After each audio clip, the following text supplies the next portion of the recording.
Good morning, everyone.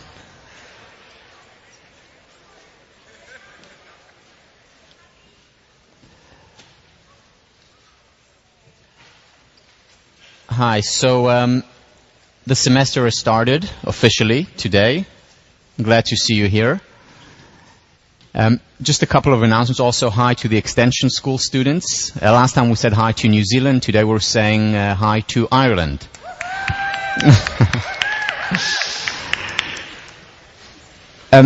In terms of sectioning for the undergrads and graduate students, here you will get an email from Sean Acor tomorrow, and you will put in your section preference. We are sectioning this weekend, so it will be important that you submit your top preferences. And next week we're starting. So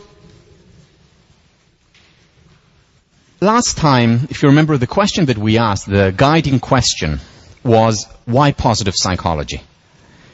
And I mentioned 3 reasons why we need it as an independent field, as opposed to just being, well, let's do some studies on happiness, let's do some studies on relationships, as it has always been done.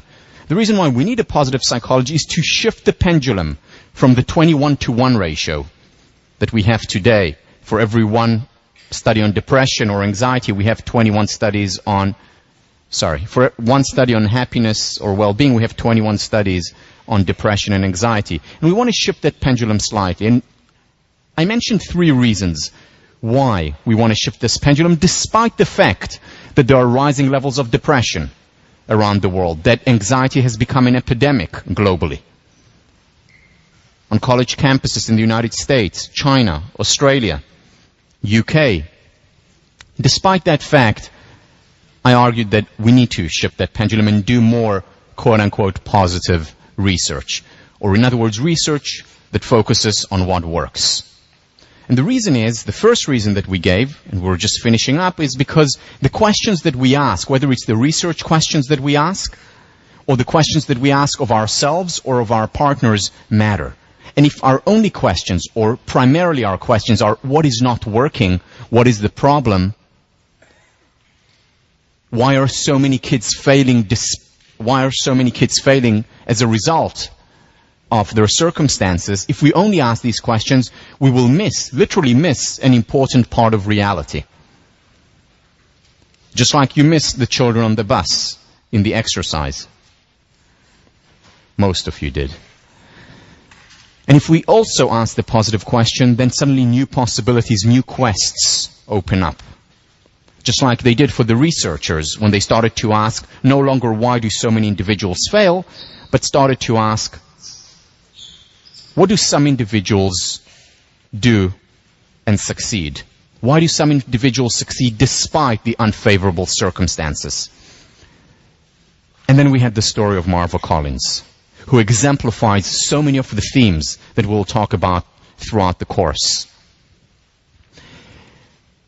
What Marva Collins did was help her students shift from the passive victim, you're a victim of your circumstances, of your upbringing, neighborhood, country, whatever it is, from a passive victim to an active agent. Yes, it's difficult, it's tough, it's unfair.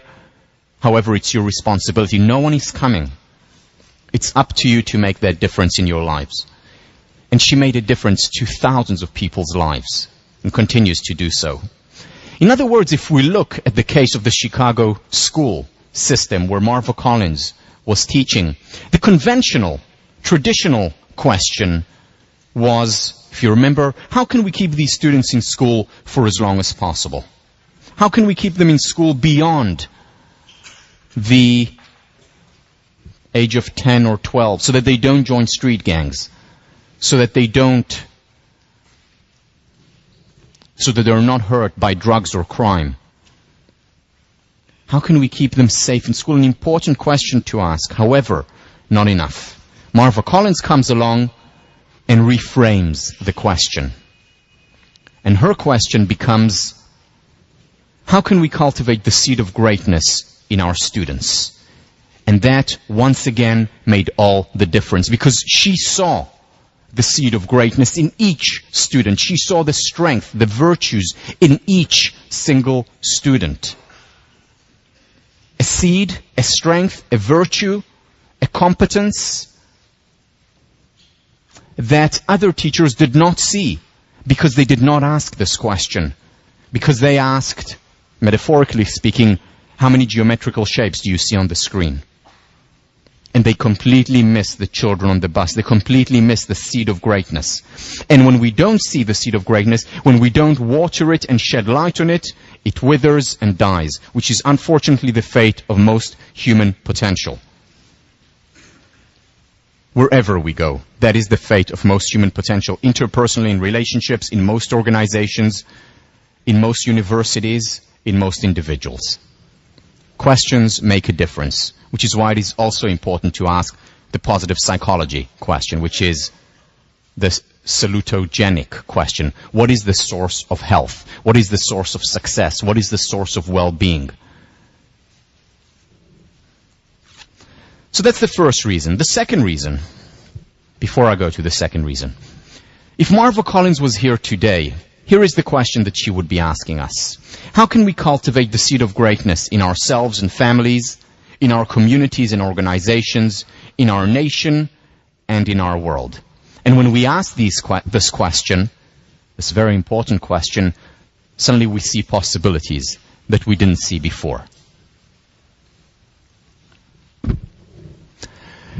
Second reason for having positive psychology as a field of study and focusing on what works and focusing on researching happiness and relationships and well-being is because happiness does not spontaneously arise when we take unhappiness away.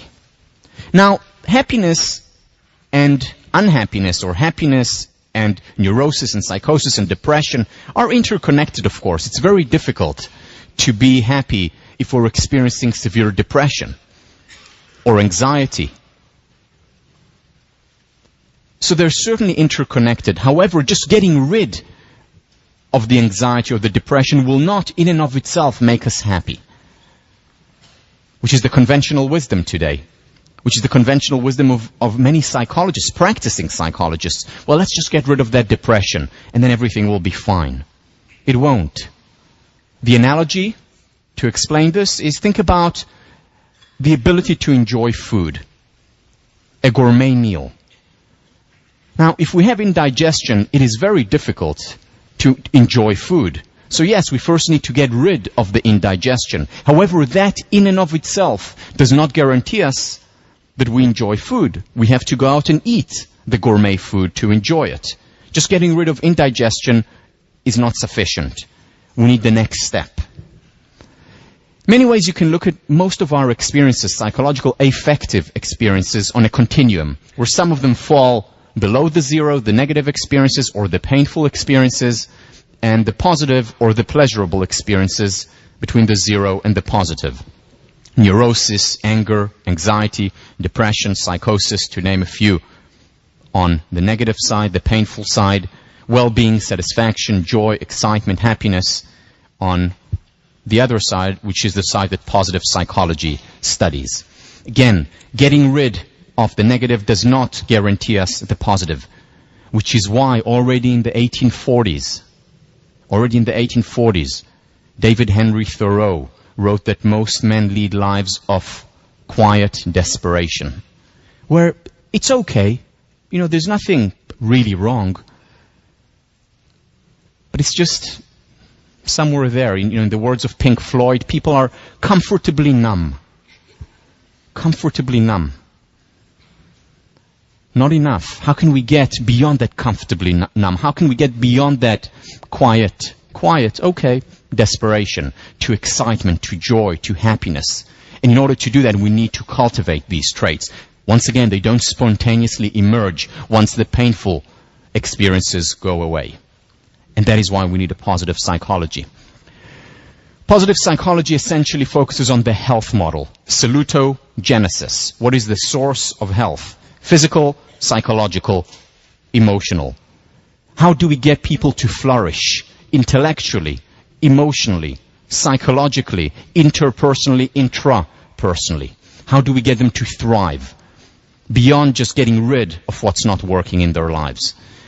And under that model, we see two extremes on many levels. Here, the first level.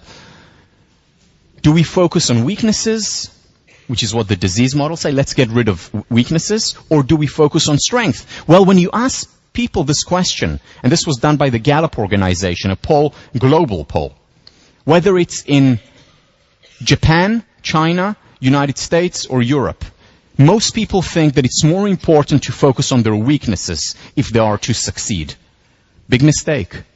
The people who focus primarily, not only, remember the also, who shift the pendulum, who focus more on their strengths, are not only happier, they're also in the long run more successful. It applies to leadership as well. Positive psychology says let's focus also on our strengths, at least as much. In an organization, as well as on the individual level, are we focused mostly on overcoming deficiencies or building the competencies, what we're good at, and getting better at it? What our natural inclination, individually or organizationally, do we focus on that and then build on that? Again, tied to success as well as well-being, if we're more toward the positive side. How do we live our lives? Running away from painful experiences or actively seeking pleasure? Running away from unhappiness or adhering to the declaration and pursuing happiness? Now, that may look quite similar. For example, someone may be working 80 hours a week, running away from something, running away from issues at home, running away from dealing with intrapersonal issues.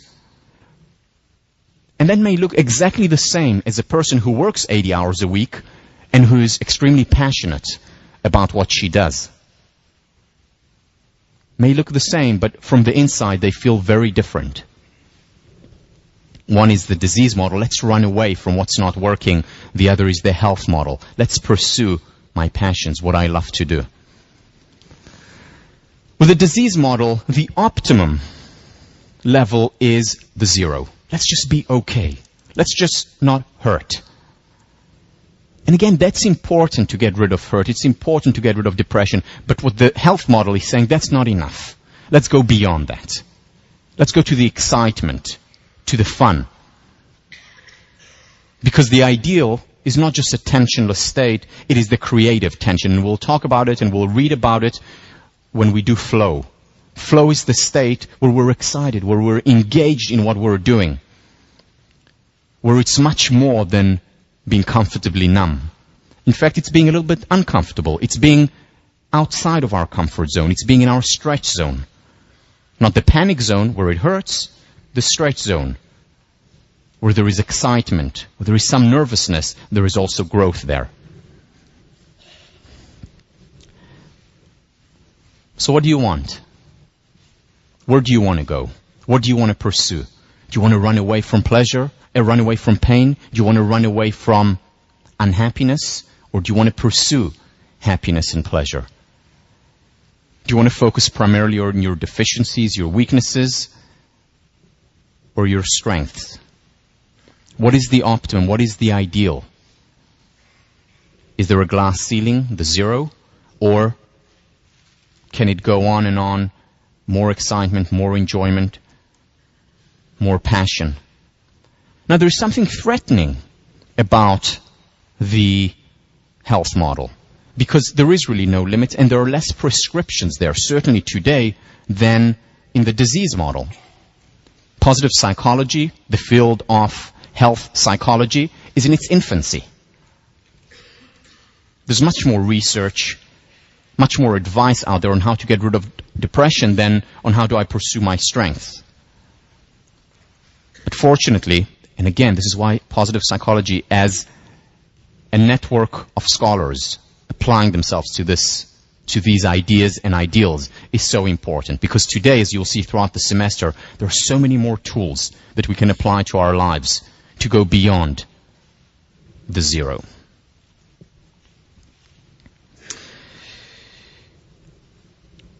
That's not all.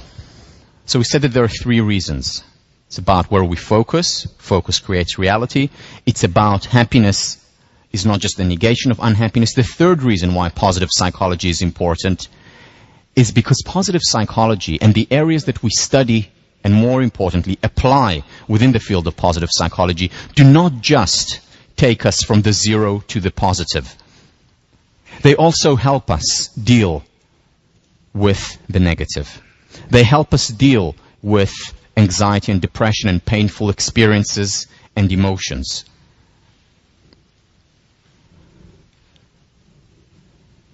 When we cultivate the positive, we're essentially focusing on prevention. Let me explain.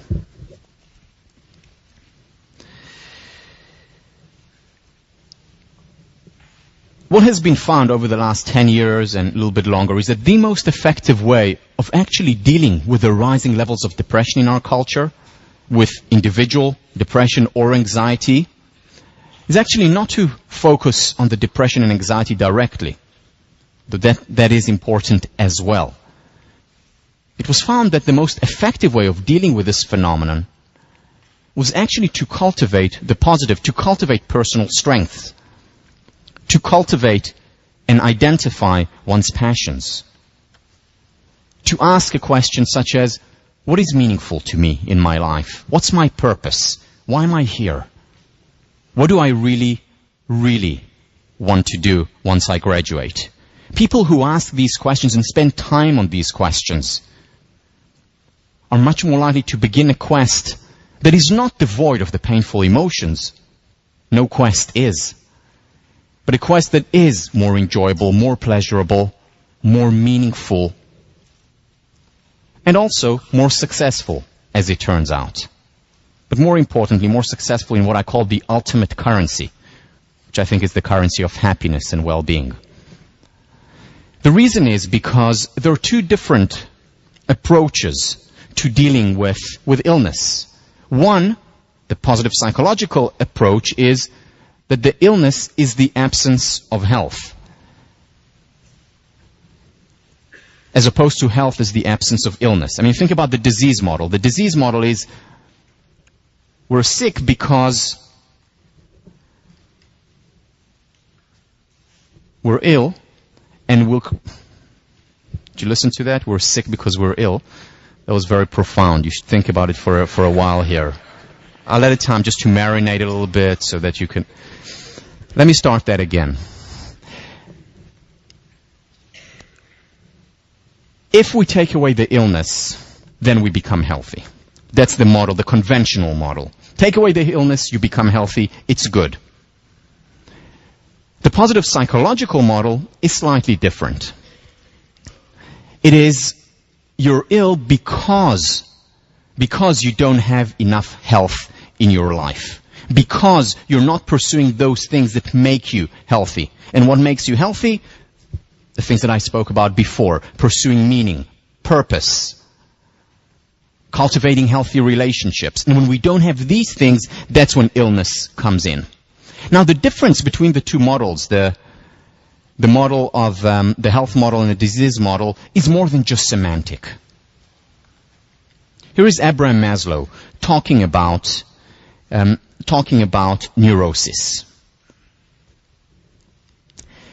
Neurosis is a falling short of what one could have been, and even one could say of what one should have been. Biologically speaking, that is, if one had grown and developed in an unimpeded way. Human and personal possibilities have been lost. The world has been narrowed, and so has consciousness. Capacities have been inhibited. Let me explain what he means here. What he means is that we're ill because we do not cultivate what we're about enough. We do not become self-actualized. We don't do what we're supposed to do. We diminish ourselves, and that's when we become ill. That's when we're unwell. This is very different from the disease model that says, okay, you're unwell, deal with that illness. What he's saying, no, you're unwell, focus on your health. Strengthen your health. Because you're ill because you haven't focused enough on your health. He calls that, and I quote, a failure of personal growth. That's when we experience neurosis. when we don't cultivate ourselves enough, when we don't cultivate our relationships enough, that's when we fail. And what positive psychology is all about is precisely that. Cultivating personal growth. Working on the positive. And when we work on the positive, on what comes on this side of the graph that you saw up there, on the positive side, when we cultivate these things, it also helps us deal much better with the negative when that arises. I want to quote Marty Seligman, who talks about precisely this idea. In the last decade, psychologists have become concerned with prevention. How can we prevent problems like depression or substance abuse or schizophrenia in young people who are genetically vulnerable or who live in worlds that nurture these problems? How can we prevent murderous schoolyard violence in children who have access to weapons, poor parental supervision, and a mean streak? Now he's asking this question, and the disease model response to this is, we need to help them deal directly with their depression and with their anxiety and with their unhappiness so that we can prevent all these social ills, whether it's violence, whether it's unhappiness. What he's saying here is the following. What we have learned over 50 years is that the disease model does not move us closer to the prevention of these serious problems.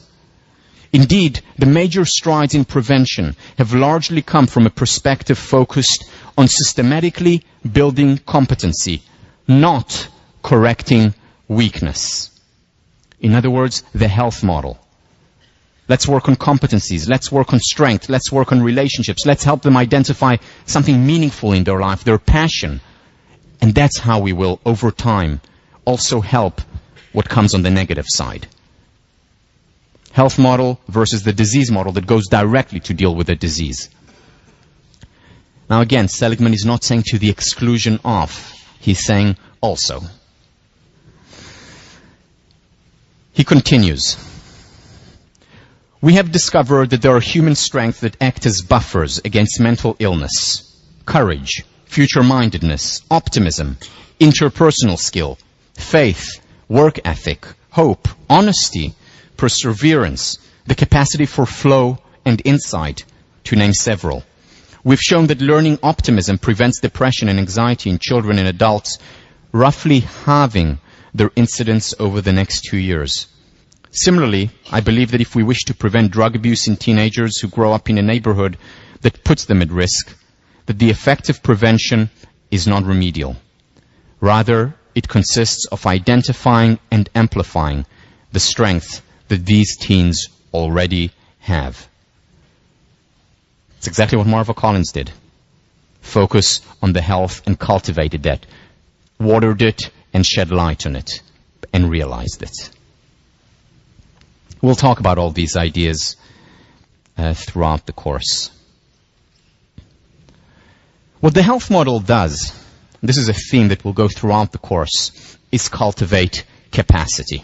It cultivates the capacity to deal with the negatives when these arise, whether it's negatives and painful experiences in relationships or in ourselves. What does that mean? What does that mean? Well, let me draw on two analogies. Cultivating capacities is about creating a strong psychological immune system. These are the words of Nathaniel Branden. Psychological immune system. What happens when we have a strong physical immune system? Does it mean that we don't get ill? Of course not. We do. But it means that we get ill less often, and when we do get sick, we recover more promptly. This is exactly what cultivating strength, optimism, sense of purpose, meaning, mindfulness, this is exactly what these characteristics do. They enlarge, transform the way we see, the way we experience the world, enlarge the capacity of the form, and thus we're better able to deal with inevitable difficulties. And there are inevitable difficulties. No life is completely immune to those. So strengthens our immune system. Another analogy that we can use is of an engine. If we have a small engine and we have to pull a car up a steep hill, a difficult hill, the engine is more likely to collapse, to blow up. Whereas if our engine is large, we're much more likely to get up that hill and to do it more gracefully with relative ease. So what we're doing when we cultivate the positive, we're strengthening our, metaphorically speaking, psychological engine, and we're better able to deal with the negative to zero. Not to mention the fact that we're also able to become happier. Because happiness does not just come spontaneously when we negate unhappiness. I want to go back to our local village. So remember last time I put up the article by the Crimson. That was, unfortunately, couldn't find a more recent one. That was in 2004. But the situation is rather similar today. And one of the things that the Crimson article says is that we need to put more resources into mental health at Harvard. And that's important, I agree. However, that's only part of the picture. What we also need to do is put the resources in some different places as well, not only, as well. Because it's not just enough to put it in the resources in places that help us deal with our depression and anxiety and unhappiness directly. It is also important to put these resources in places that help us cultivate capacity. The capacity to deal with these difficulties and hardships when they will arise, and they will arise. In other words, there has to be more resources put in places such as helping students identify their passions when they come here, helping students identify their sense of meaning in life, helping students identify what they really want to do, helping students overcome the pull, the external pull that is often there, taking them away from their core, helping them chip away those limitations, those voices, helping them identify who they really are, helping them identify their strengths, and then pursuing those while here at Harvard. All these capabilities, all these skills are skills that are mostly, and I'm not just talking about Harvard, globally, are not taught in schools. And we need to teach them.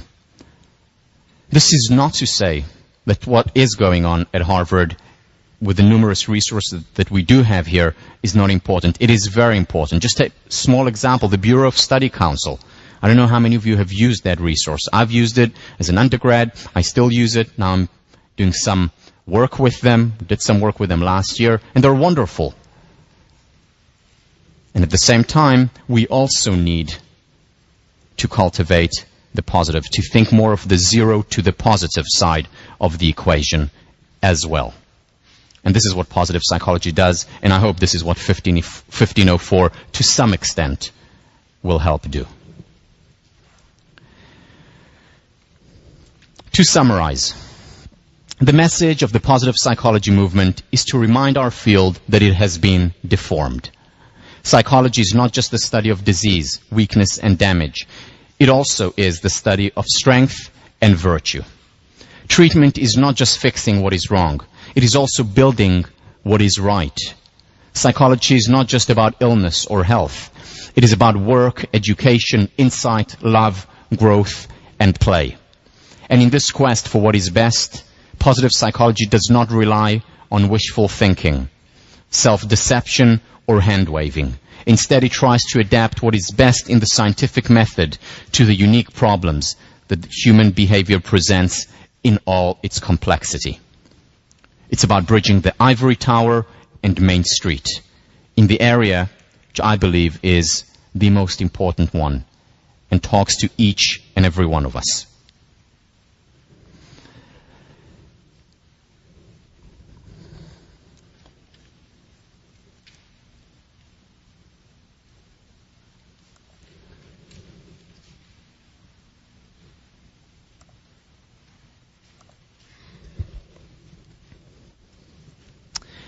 I want to move on now. I want to move on to the next set of lectures, 2 or 2.5 lectures, where I'm going to be talking about the basic premises of this course. As I said earlier, this course is not a survey course of positive psychology. It's very selective. It's about the question of questions. What can help us as individuals? What can help our community become happier? Not happy, happier. So that by the end of the 3-month semester, you're happier than you were before. A year from now, you will be hopefully happier than you were at the end of the semester, and so on and so on. So what are the basic premises? Where am I coming from when I think about these courses? And what I want to do is share with you the 5 basic premises. And these premises are going to be presented as something, and essentially it's opposite. So that we're clear from the outset where we're coming from, where I'm coming from, where the teaching staff is coming from, and also so that we can build the foundation of the course. Remember I talked, those of you who were here the first time, this course is built like a spiral. Everything is interconnected. What I talked about the first class is connected to what I'm going to talk about today, is going to be connected to lecture 19. So in many ways, the premises, coupled with what we discussed in the first 2 lectures, build the foundation of that spiral, upon which everything else will be built. So here are the 5 basic premises. I'll go through them briefly now and then elaborate on each in the next couple of lectures, interweaving them with studies, research, as well as applications. First, this course, as I mentioned first, is about bridge building. Bridge building among disciplines, it's eclectic, and bridge building in terms of academia and Main Street, rather than the division and the separation, the specialization that very often is dominant in academia. This approach of this course, with all its challenges, is the opposite. Once again, I wouldn't be teaching the class if I didn't think change is possible, that there is a lot of research in psychology, a lot of evidence that shows how difficult change is. So I will argue that change is possible, whether it's individual change, organizational change, and we'll start to look at how it's possible. Just at the very basic level of the spiral, we have an entire week just devoted to change, where we'll elaborate on that. Techniques, methods, tools. Third premise, related to the first, internal factors primarily determine happiness. This is what I'm going to argue for, as opposed to happiness is primarily a function of external circumstances. Not saying that external circumstances are not important, that we shouldn't focus also on improving them, bettering them, whether for ourselves, for society at large. However, happiness primarily, not only primarily, is dependent on how we perceive the world, on the form, on our interpretation, on our perception. Human nature must be obeyed versus human nature must be perfected. This, in many ways, captures a conflict that has gone throughout human history, whether you look at politics, whether you look at religion, whether you look at philosophy, as well as today's psychology. How do we look at human nature? Is human nature flawed and therefore needs to be perfected? Or is human nature flawed? Maybe there is something that we don't like about it, but we need to accept it and work with it. I'm going to argue for the latter of what I just said, for the fact that human nature needs to be obeyed with all its flaws, with all its shortcomings, as opposed to attempting to perfect it on a psychological level. We'll get to that next time.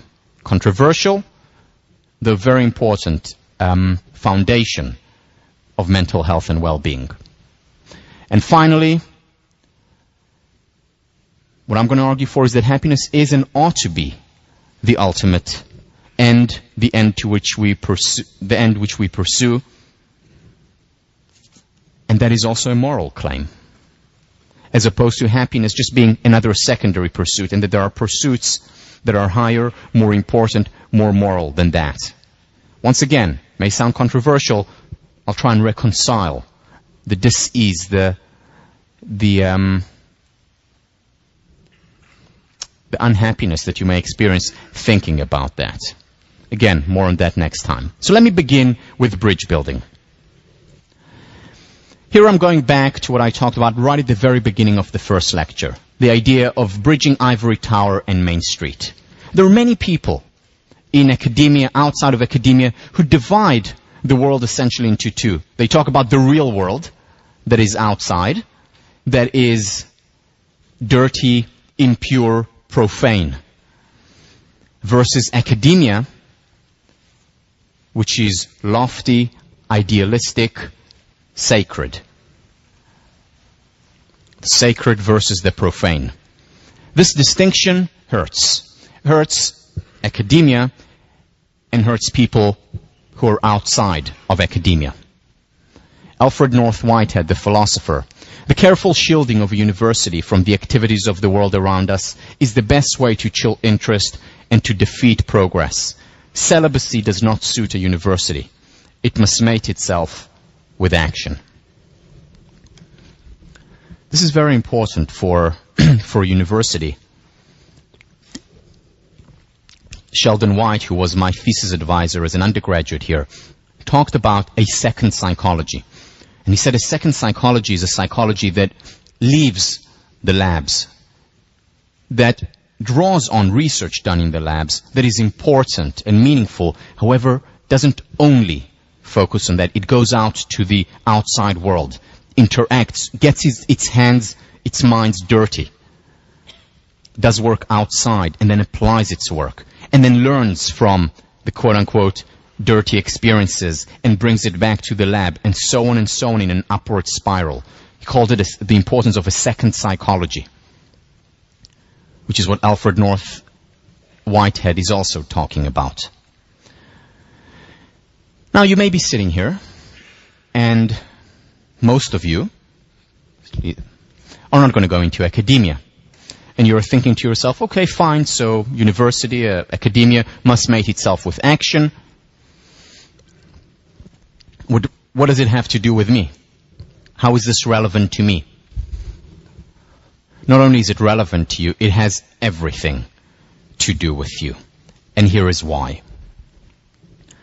What the world needs, more than anything else, is practical idealists.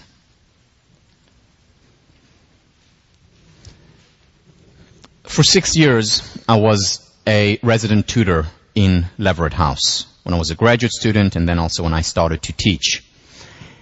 And what struck me most about conversations that I had, either in Leverett, in other houses, with students, is their sense of mission, your sense of mission, your desire to do good, to make the world a better place.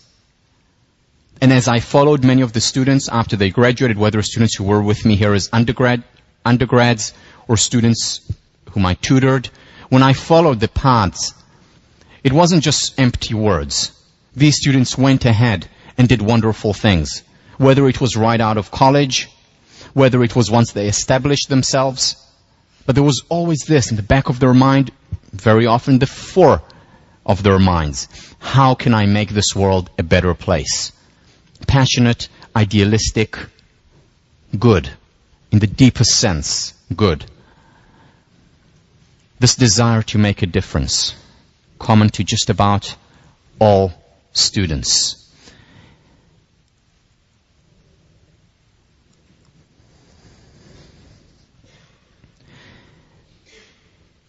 There are many people who talk about this generation as the me generation.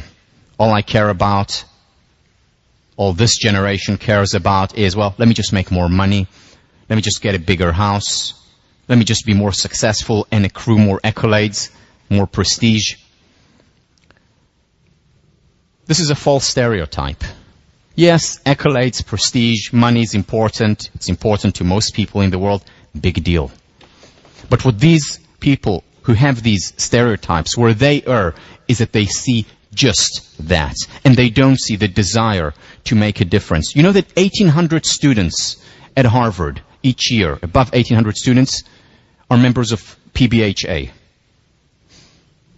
That's not all. There are other students who are outside PBHA and who volunteer. Just about every single one of you, at least if we look at statistics, just about every single one of you, very soon, after you leave Harvard, will join an organization, whether it could be your primary job or not, an organization that is a social enterprise, a not-for-profit, something to better the world. You'll be on boards of such organizations. You'll donate money to such organizations. Harvard grads are generous with their time, with their money, with their efforts. Whether they're at the business school, the law school, college, med school, ed school, you give a lot because you care. Again, whether it's money, whether it's time, usually both. False stereotypes. There's also false stereotypes about Americans. Americans, empirically speaking, just like speaking empirically about Harvard students and looking at the trends and the statistics, empirically speaking, Americans are the most generous people in the world. Not just because they have more money to give. Yes, Americans have more money to give, and they give a lot more money. Whether it's in food, whether it's in medical aid. Americans also spend the most time, and this is research done at Dartmouth, Americans spend the most time out of any other people in the world volunteering, an average of 4 hours a week. Volunteering outside of their job, which may also have a social objective, more than any other people in the world. Once again, false stereotypes about this wonderful country. And this is wonderful. This is wonderful to see, wonderful to be here. Whether it's at Harvard, whether it's in America, a real privilege.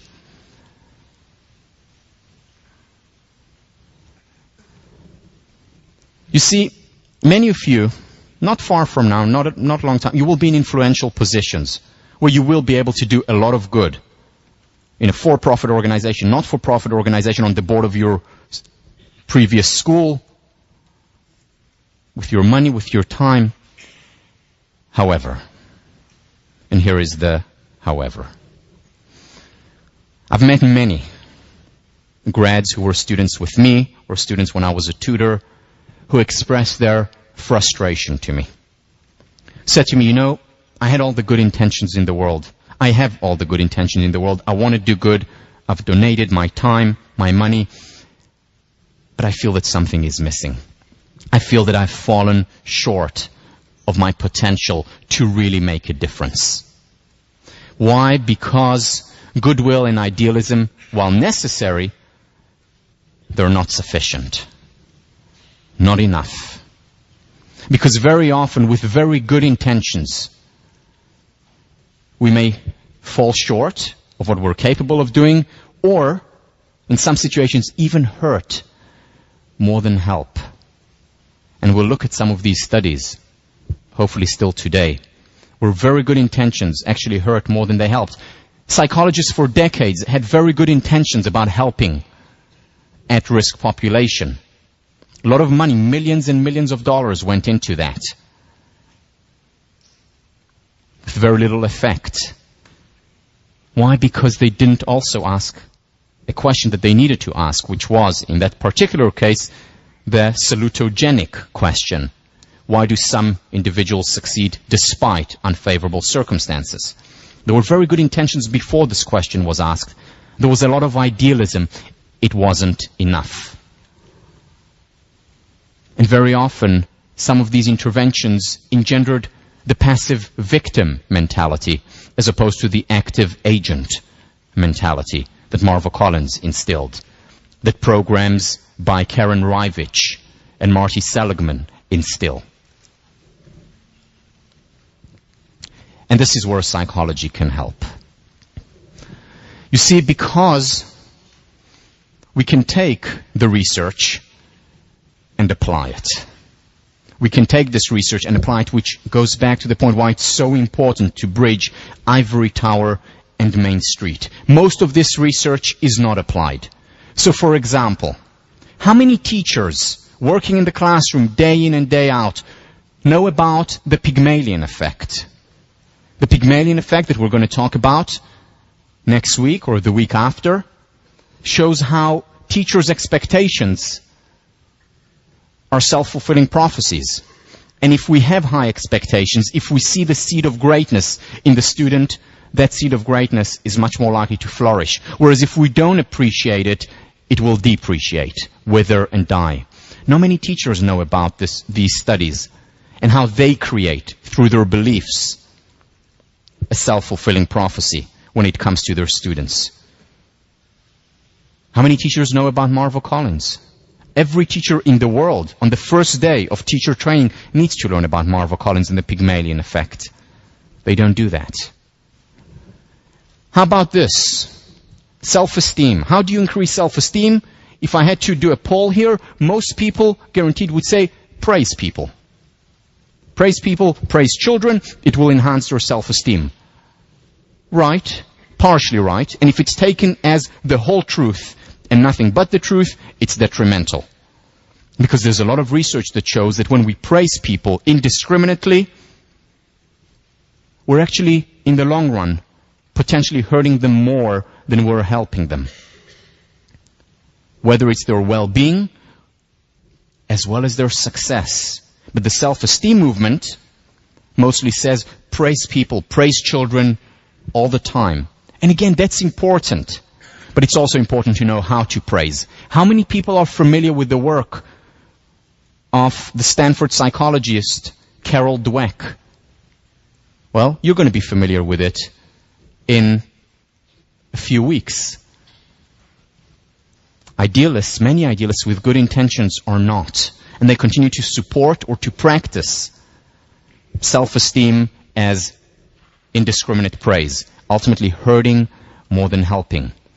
How many psychologists, or how many interventionists with good intentions are familiar with the work of Albert Bandura on self-efficacy and how you cultivate that? Not enough. And very often more harm than good is created. How many psychologists are familiar with this new emerging field of the mind and body? How many know about the studies that show, for example, that yoga practice diminishes significantly, more than any other intervention that they tried, the likelihood of second-time offenders when they practice it in jail? After they are released, they are much less likely to return to jail if they did some yoga there. Strange, but true. How many people know that, and this is connected to my first point, that doing meditation actually literally transforms our brain, making us more susceptible to positive emotions and more resilient in the face of painful emotions? How many people know that 3 times a week, physical exercise, 30 minutes each time, has the same effect as our most powerful psychiatric drugs? 3 times a week for 30 minutes. How many psychologists or psychiatrists prescribe, run 3 times a week and come see me in the morning? Not enough. That's practical idealism coupled together. How about in conflict resolution? The dominant theme of most people with good intentions who want to resolve conflict is, let's get the people together, let's get them to talk, and they and we will live happily ever after. Well, we have research from 1954, those of you who have taken social psych, Muzaffar Sharif, showing that the contact hypothesis, which is just get people to talk to one another, doesn't work. In fact, very often it worsens the situation. Very often the conflict actually gets worse as a result of just getting together and talking. That contact is not enough. That what you need, in the words of Muzaffar Sharif, and later elaborated on by Elliot Aronson, what you need is a superordinate goal. A goal that you have to carry out together, that you cannot do by yourself. Carry out together with a conflicting group. And that's how, over time, you resolve conflicts, not just bringing people together. Now, as you can imagine, this is very close to home for me. Because there were many people on both sides of the Arab-Israeli conflict who wanted to end it. Many people in this country who wanted to end it. So what did they do? Let's just get them together. Let's get them in a room, whether it was in Camp David or whether it was in Oslo or in Egypt. Let's just get them together to talk, to resolve their conflict and the issue, and then we will all live happily ever after. What happened? The situation worsened. Now, we have the data. We've known that. You know, Muzaffar Sharif showed that in 1954, that is the most likelihood outcome of just contact hypothesis, of just getting them to be together. And there were many people trying to resolve the conflict, again, not just in the Middle East, elsewhere in the world, with very good intentions, but very often making inadvertently the matters worse. Idealism and good intentions are not enough. We need to merge, to mate the research with the practice. And this is where you come in. This is where you come in, taking it seriously. Now, when I say take it seriously, there is a problem here because sometimes research doesn't deliver good news. It would be much easier and nicer if we could just simply get Israelis and Arabs together and the conflict would end. It would be much nicer, easier, smoother. It would be much easier if we could just cultivate children's self-esteem by giving them positive feedback, telling them how wonderful they are. It's easy to do, right? It feels good, they feel good, we feel good. But in the long run, it doesn't help if it's only that. Much easier. And research very often delivers bad news, saying it's not enough, the contact. It's not enough to praise. And then people choose, subconsciously, not consciously, subconsciously, to ignore the research and go with their heart. And that's important, to go with the heart, but it's important to go with the heart and the mind. Imagine if an aeronautics engineer woke up in the morning and said, you know, the law of gravity thing really makes things difficult for me. It's a pain. You know, things would be so much easier without the law of gravity. The design would be simpler. And he designs an airplane that ignores the law of gravity. What kind of airplane machine would he or she design? A failure. An aeronautics engineer takes into consideration reality. And reality, there is the law of gravity. We deal with that. Similarly, what research shows us is reality. What's out there, what's working and what's not working. And we need to conform to it, take it into consideration. And it's up to you to take responsibility for that, to bridge the ivory tower and Main Street. You who are being exposed in 32 classes throughout your Harvard career to the most rigorous thinking on different topics, have to take it and apply it. Whether it's in psychology, whether it's in economics, obviously in engineering or computer science, where it's done much more readily than in the social sciences and the humanities. It's important to take responsibility because no one else is going to do it for you. No one is coming.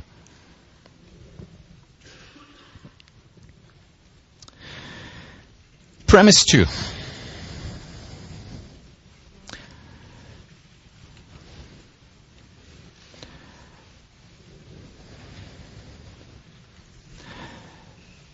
To be a practical idealist, the foundation of it has to be the belief that change is possible.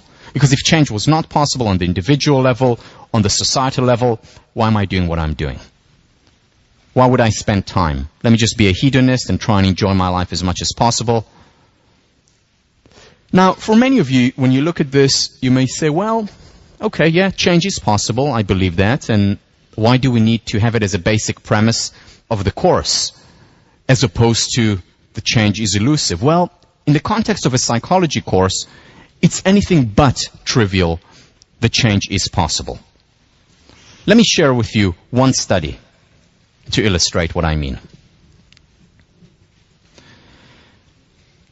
The Minnesota twin study, one of the most famous studies in the field of psychology, was done by Lycan and Tellegen, two prominent psychologists. And what they did was they wanted to understand how much do genes matter? How much is it about nature versus nurture? So how do you test that? You look at identical twins, monozygotic twins who share the same genetic profile.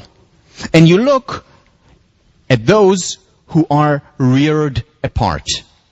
Because if they're reared with the same parents, one could argue, well, they came out very similar because same environment, they look the same, they go to the same schools, same parents, and so on. But what if you're able to find identical twins who were separated at birth and reared in radically different environments? Well, you could. And they found a significant number of those reared sometimes on different continents. And they studied them. And what they found, remarkably, was significant similarities among these twins, sometimes to the point of the unbelievable. Like one set of twins, I think their name were, found a wife with the same name. They were reared different countries.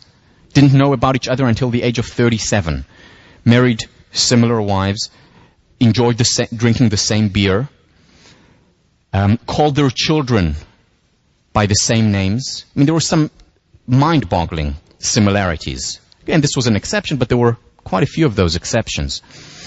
But more interesting for psychologists was that their personality was incredibly similar. And very interesting for positive psychologists, those concerned with well-being and happiness, their well-being and happiness levels were incredibly similar. Even if they were raised in radically different environments. Lycan and Tellegen published a paper, a very influential paper in the 80s, which they called Happiness as a Stochastic Phenomenon. Happiness as a Stochastic Phenomenon. And they end this paper with the following quote. It may be that trying to be happier is as futile as trying to be taller, and is therefore counterproductive. This quote made me very unhappy on two accounts. This was a very influential quote. I mean, this appeared in the New York Times. They talked about it on television. They were interviewed. Very problematic. Because what are we doing here? If this is the outcome of research, and rigorous research that they did, I mean, not easy research to go and look around the world, what can we do about it? Well, here is my response to that. Very simply, change is possible. And again, don't take my word for it, of course. Let me discuss that further, elaborate. There is counter-evidence where people actually do change. And we have research showing that people going to therapy very often change as a result of therapy. Work by Albert Bandura, Stanford psychologist, shows that very often people encountering one special sentence, reading it or hearing it from something, that sentence can change their lives. Reading a certain book, having certain experiences, positive or painful experiences. There is this concept of post-traumatic stress disorder, PTSD. There is also the concept of post-traumatic growth. So people change up or down in their levels of happiness as a result of experiences. So there is counter-evidence that shows that not everyone's level of well-being is determined by their genes. In fact, there is research that shows that yes, genes do matter, and they matter a lot. But as we'll talk about during the week on change, other things matter as well. And the error that Lycan and Tellegen and many others make when they generalize and say change is not possible is what I call the error of the average. Yes, on average, when you looked at this group of 40 or 50 twins reared apart, when you look at the average, they're just about the same. However, that's not looking at individuals because, while many of them are the same, not all are the same. You know, it reminds me of a joke about the statistician who drowned in a pool with an average height of 10 inches. Drowned in a pool with an average height of 10 inches. You see, you cannot tell the height, or the depth rather, of a pool based on the average. Because that pool may be average of 10 inches, but it may have places that are 20 feet deep, if it's a large pool. The same when you look at the average of individuals and twins. The majority, or on average, they're extremely similar, but they're also outliers. And very often it's the outliers, the differences, that are the most interesting, because they stretch not just our imagination, they stretch our ability to understand when and where change is possible. The question when we see exceptions, whether it's the Lycan-Intelligence study, where we do see exceptions, not all twins were the same. Majority were, but not all. The question is no longer whether or not change is possible, but rather how is change possible. Once again, the exception proves the rule. And the research that argues that it's not possible to change is detrimental. Think about an 8-year-old girl who's very unhappy and then reads in some magazine about that study, saying that basically your genetic set point, what you're born with, is there for life. And she's unhappy and she feels anxious and miserable as an 8-year-old, and she says to herself, that's it, that's my lot in life, I was born unlucky. And that very often becomes a self-fulfilling prophecy. And she remains unhappy. And sometimes it even makes her less happy than she was before, because now she's also helpless. Change is possible. You know, I often say that I'm the right person to teach positive psychology. Why? Because I wasn't born with quote-unquote happy genes. I was born with, genetically speaking, with relatively high levels of anxiety, inclination toward rumination, over-examination. We'll talk about that later in the course. I went into positive psychology, into the field of psychology, as I mentioned in the first lecture, because I was unhappy here. And over time, as a result of many of these studies, a result of examination, a result of asking also the right questions, I have become happier.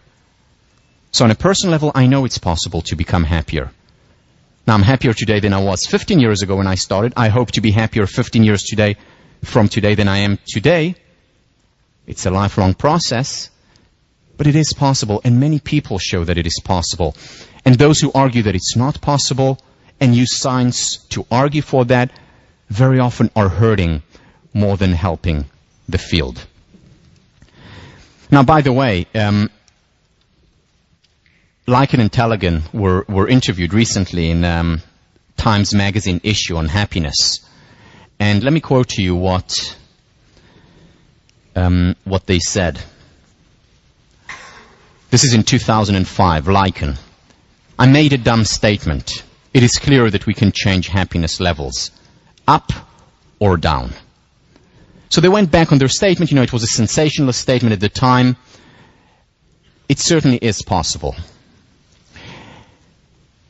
So how do we do research that's more responsible, that does not lead to detrimental results, and at the same time, true? You know, we don't want to invent research. Research is about identifying things that really happen in reality. So one of the first things that I will argue for in terms of healthy research is let's also focus on what is working. That's the first thing that we discussed in the past lecture. The second thing that I will argue for, in addition to studying what works, is also to study the best. What do I mean by that? So it's not just let's study what makes people happy, let's not just study happy people. Let's not just study what makes happy relationships and good relationships. Let's study the happiest people. Let's study the most successful relationships and learn from that. Now, that is a radically different approach than studying just the average. Because what I'm saying here is let's not study the average. Let's study the top 5% so that we can understand a phenomenon better. The person who talks about this is Abraham Maslow when he talks about growing tip statistics. Let me read to you. This is taken from his book. What this kind of research design means is a change in our conception of statistics, and especially of sampling theory. What I'm frankly espousing here is what I've been calling growing tip statistics, taking my title from the fact that it is at the growing tip of a plant that the greatest genetic action takes place. What he's saying is that let's study the sages, the saints, the extraordinary people, the arrowhead, so that we can understand and realize the potential in all people. Let me quote him in greater length. This is very important, which is why I'm doing it. If we want to know how fast a human being can run, then it is no use to average out the speed of a good sample of the population. It is far better to collect Olympic gold medal winners and see how well they can do. If we want to know the possibilities for spiritual growth, value growth, or moral development in human beings, then I maintain that we can learn most by studying our most moral, ethical, and saintly people. On the whole, I think it is fair to say that human history is a record of the ways in which human nature has been sold short. The highest possibility of human nature have practically always been underrated. Certainly it seems more and more clear that what we call normal in psychology is really a psychopathology of the average. So undramatic and so widely spread that we don't even notice it ordinarily. Do you see the implications of what he's saying here? Essentially what he's saying is, let's not just study why do most individuals fail. Let's also study why do some, not many, but why do some individuals succeed despite the circumstances. Let's not study just the average that says that people can't really change. Let's study those people who have changed, who have literally transformed their lives and the lives of those around them. This is a radical approach to research. This is a radical approach to the search, to studying ourselves as well. Because very often if we only study the average, we only see the average, we only see the geometrical shapes and completely miss the children on the bus. And very often the answer to some of our most pressing questions lies in the extraordinary, lies in the children on the bus. Now, does anyone other than me, because I admit I fall into this category, but anyone other than me feel a little bit of dis-ease when I talk about this? Seriously, it's a little bit of dis-ease when I talk about let's focus on and study the best, the saints, the sages, the extraordinary. I feel dis-ease. I'm sure some of you feel that too. Because after all, isn't that elitist?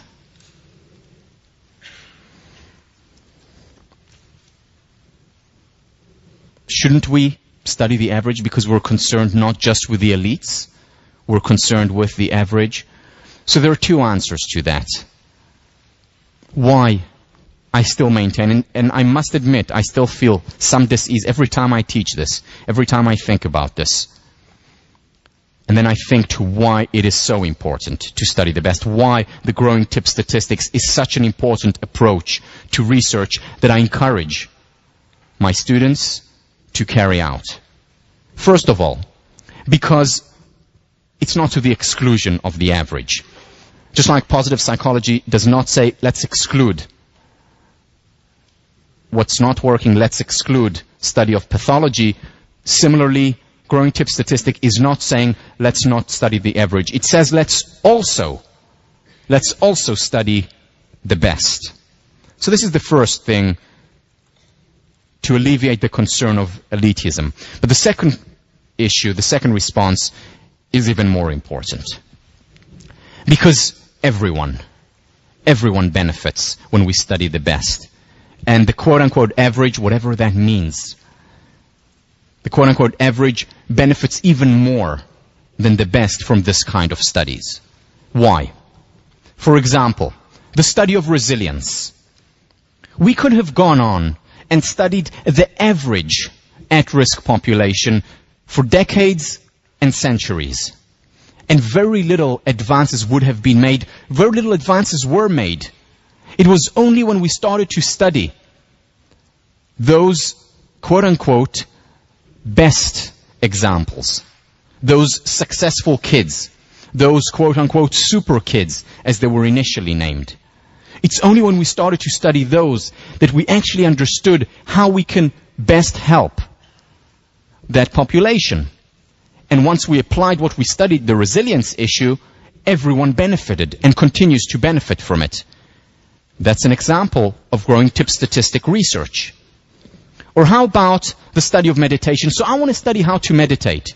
Do I go out to Harvard Yard and take a random sample of sophomores to study meditation? Or do I go to a mountaintop in Tibet and study the people who have been doing it for decades? Of course I go and study them, and this is exactly what psychologists did. And they studied their brain, and we'll talk about it when we talk about meditation, and they illustrated how the brain is transformed through meditation. And psychologists like John Kabat-Zinn and Richard Davidson and Herbert Benson were able to take what they learned from these extraordinary, best individuals and apply it to other people's lives, so that now I benefit from meditation when I do it for 15 or 20 minutes a day. And millions of other people, the average, benefits a great deal because of the study of the best, of the growing tip.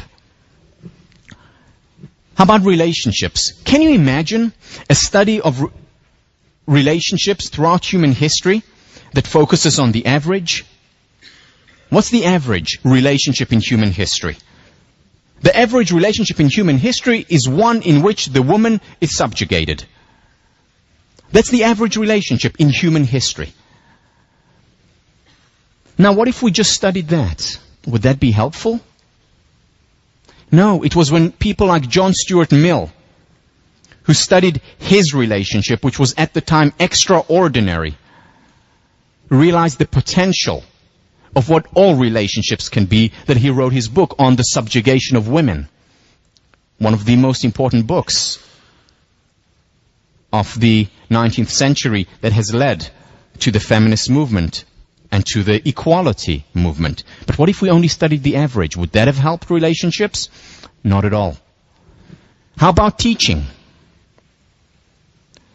What do you want to do in order to learn about teaching? Go and study the average teachers, or go and study Marva Collins and then apply what Marva Collins does to all teachers?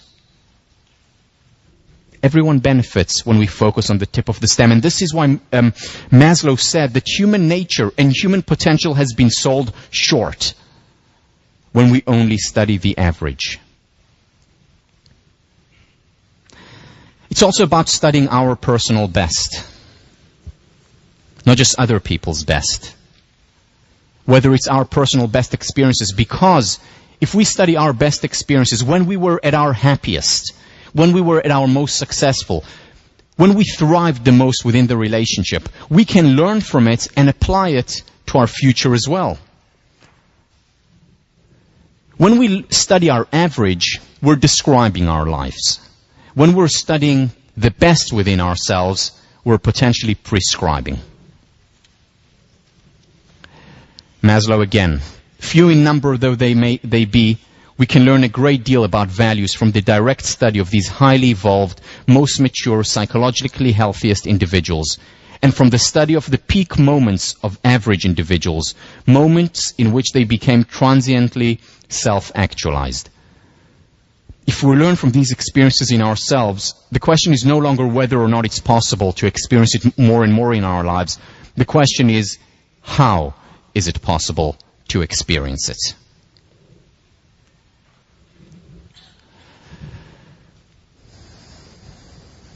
All right. So we talked about changing ourselves, how it's possible, the growing tip statistic, which is the second significant idea within research in positive psychology. The first significant idea is let's study what works. The second significant idea is let's study what works best. But this is about individual change. How about societal change? I want to share with you an end today with a study. One of the most famous studies in the field called the Cambridge Somerville Youth Study. This was a study that was run starting in the 1930s, right here, between Harvard, MIT, where the best minds, psychological minds, philosophical minds, psychiatrists, got together and said, let's create the Rolls-Royce. I don't even know if there was a Rolls-Royce then, but the best intervention program that we can think of. There was no limit in terms of how much money was put into it. As much as they needed, they got. And they chose 250 kids from an at-risk population. And the intervention was not a quick fix, overnight change, weekend seminar, 5-year intervention. And here is what they got. Twice a month, caseworkers visited them, helped them deal with conflicts in the family, helped them deal with issues in their lives.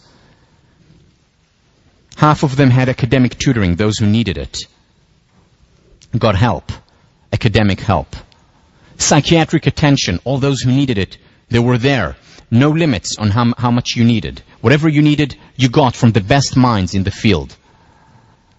They joined the Boy Scouts, YMCA, other youth movements, benefited a great deal, supposedly, from these experiences. They got everything. This would be a dream treatment, not just in the 1930s, today as well. This is what psychologists dream about at night. Just to introduce this. And then, measuring outcomes was as serious as the program itself. There was a random assignment. There were 250 kids who got nothing, who were also studied. Just like the kids who got the 5-year intervention were studied. 250 kids in the control group. 40 years follow-up. So this was not just about change today, tomorrow for the 5 years. They followed them through much of their lives.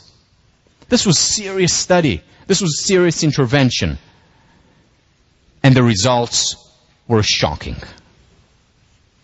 Even though all those who participated in the study, whether it was the mental health workers, whether it was the philosophers and the psychologists and the professors and the psychiatrists, praised the program as the best, as highly effective. When they looked at the raw, objective data, the results were shocking. Juvenile offenses, control group versus intervention group, no difference. Over a third had official records, and 20% more had unofficial records for misdemeanors. No difference in juvenile offenses. Adult offenses later on in their lives. Again, no difference.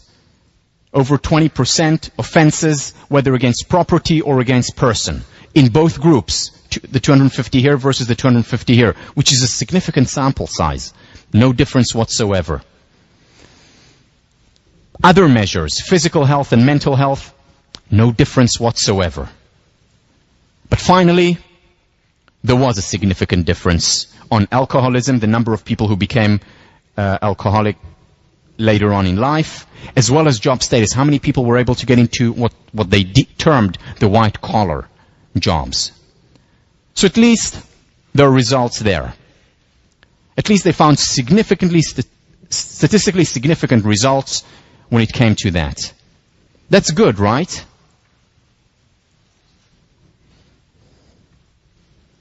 Not at all. Because these results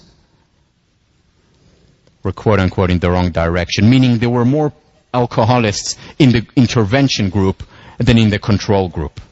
There were more people in the control group making it, quote unquote, at work, raising their status at work, than in the intervention group. In other words, the intervention did more harm than good. Idealism, good intention, a lot of money, wasn't practical. Now, many people who look at this study, this is a seminal study. There are very few studies in the history of psychology that were that serious. They say, well, societal change is probably not possible. Give me 1 minute, and I'll finish. Societal change is not possible, they say. Is it? Well, first of all, there are exceptions, and when we have exceptions, that proves the rule. There are programs that actually work.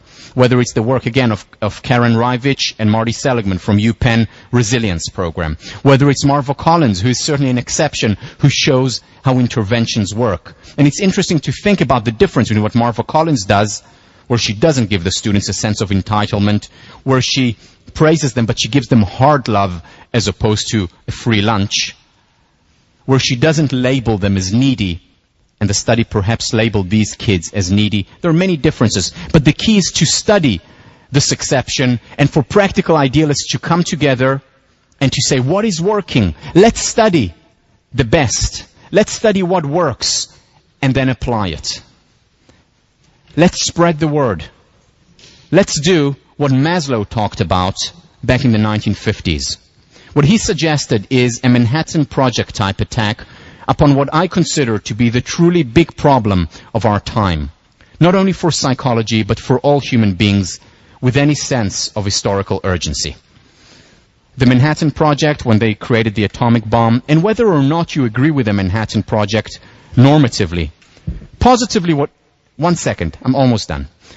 Positively, what they did there was bring together the best minds, Oppenheimer, Szilard, Fermi, Feynman, Bohr, bring them together with a mission of saving the free world. And again, whether you agree or not with the project is beside the point. It was the greatest, positively speaking, scientific project in history where their minds got together. And this is what Maslow is suggesting that psychologists do. This is also the aim of positive psychology, no less than this, to get people around the world to think about these problems, these issues, practical idealists who will study what works, who will study the best, and through that, make a difference. I'll see you next week.